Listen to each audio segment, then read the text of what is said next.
امروز داخل ماینکرافت اومدیم چون اومدیم یکی از فالوورامون به ما یه چالش داد داخل تلگرام که قبل از اینکه بمیری باید یه آهن پیدا کنیم و امروز اومدیم اون چالش رو انجام بدیم.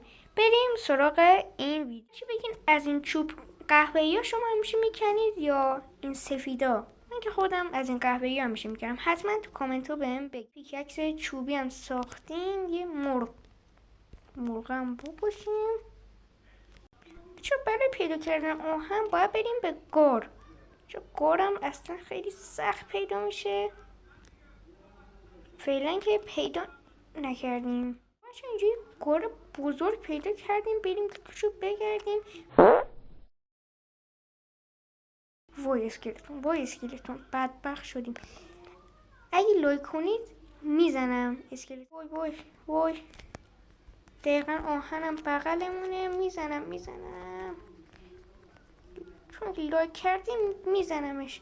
زدمش. خب بریم آهنم بکنیم که اول باید پیککس آهنی درست کنیم، یعنی پیککس سنگی درست کنیم. بریم برای پیککس سنگی رو بریم که بکنیم.